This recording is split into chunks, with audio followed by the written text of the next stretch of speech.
My name is Malipay, Bachelor of Secondary Education, major in English. Course Project Survey of Philippine Literature in English.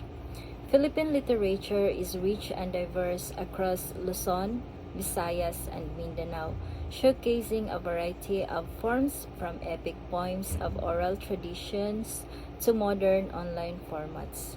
Luzon features classical works like Biyag ni Lamang and modern genres such as blogs, reflecting its diverse linguistic landscape.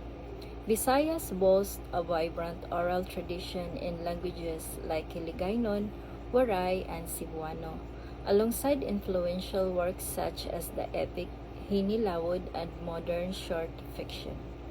Mindanao's literature is known for its indigenous epics including Bantugan, with its diverse cultural groups and ongoing efforts to preserve endangered oral traditions. Today I'm going to select one movie from each region for discussion. From Luzon region, the movie is Sakuko ng Liwanag 1975, directed by Lino Broca. This film is based on Edgardo Reyes' novel Maynila sa Kuko ng Liwanag, a gritty portrait of urban tragedy in Manila. Maynila sa mga Kuko ng Liwanag 1975 is a classic Filipino film by director Lino Broca that critiques the brutal realities of urban poverty, exploitation, and corrupt systems in Manila through the story of Julio Majaga's desperate search for his lost love, Ligaya. The film is a powerful, unflinching depiction of the city as a deceptive and unforgiving hellhole that traps its inhabitants in cycles of suffering and deprivation, ultimately leading to the protagonist's tragic downfall and symbolic death of hope. The city as a character, many critics argue that the city of Manila itself is the true protagonist of the film, an oppressive force that corrupts and consumes its inhabitants. My opinion about the movie, Sa Mga Kuko ng Liwanag, is a powerful and acclaimed 1975 film by Lino Broca, considered one of the greatest Philippine films for its realistic portrayal of poverty and exploitation in Manila. The movie is praised for its raw depiction of the city as a destructive force that traps innocent provincials like Julio. Critics highlights its enduring relevance, masterly direction, and unsettling social commentary on labor exploitation and the stark contrast between urban promise and harsh reality. The issue raised in the film, urban poverty and inequality, urban migration, social injustice and corruption, exploitation of marginalized, and loss of hope. Urban poverty and inequality. The film highlights the stark contrast between the opulence of Manila's elite and the extreme poverty of its citizens who live in makeshift houses and struggle to earn a living. Urban migration. It explored the phenomenon of people migrating from the provinces to Manila in search of better lives, only to find themselves trapped in a cycle of struggle and exploitation. Social injustice and corruption. The narrative reveals rampant social injustices, corruption, and ineffective governance that make life a battlefield for ordinary Filipinos and enrich a privileged few. Exploitation of the marginalized. The story showcases the vulnerability of the poor, who are easily exploited by powerful individuals and systems, often through forced labor and prostitution.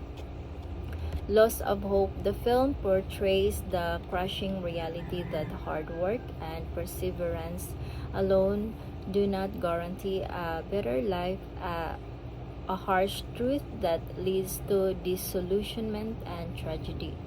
Sa mga kuko ng liwanag 1975 relate to the present situation remains tragically relevant today because its themes of poverty, urban migration, and the exploitation of the marginalized are still stark realities in the Philippines.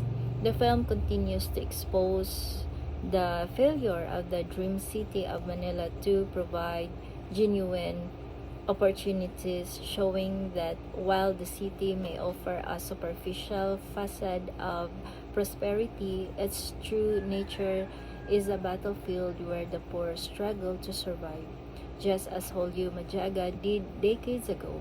The film's depiction of systemic social injustice, corruption, and ineffective governance under the shadow of a powerful elite is a narrative that continues to play out contemporary Philippine society.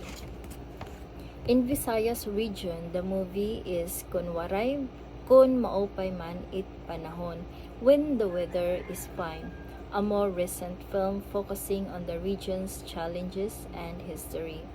Visayas, the film is a disaster movie which combines satirical and surreal elements. The film is set against the backdrop of the devastation caused by the 2013 typhoon Haiyan in the Philippines. This film tells the story of lost people attempting to find direction in the midst of the chaos and the fog caused by the typhoon Yolanda. My opinion about the movie: the film is a bleak, often humorous, and visually stunning mood piece through and through that uses the beauty of magical realism, surrealism, absurdism, and satire to convey the collective post-typhoon trauma. Race issues, Filipino resiliency is the film's most common theme, a conflict that has always been misunderstood, overused, and abused by many. Relate to the present, Kun Maupay Man It Panahon relates to the present by showing the lingering impacts of disasters like Super Typhoon Yolanda or Haiyan, and highlighting ongoing issues such as inadequate government response, the importance of community and family support, and the necessity for environmental protection through legislation like the Rights of Nature Bill.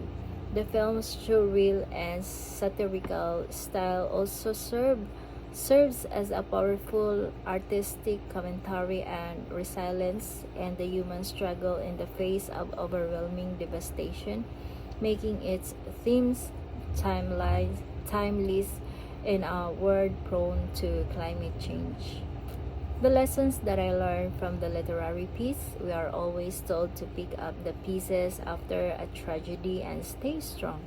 But Filipinos aren't always like that. Yes, we are tough, but our strength only goes so far before we aren't. We bleed and cry, but we don't have to convince ourselves in any tragedy that all will be alright in time. Whether the weather is fine or not, we will never forget.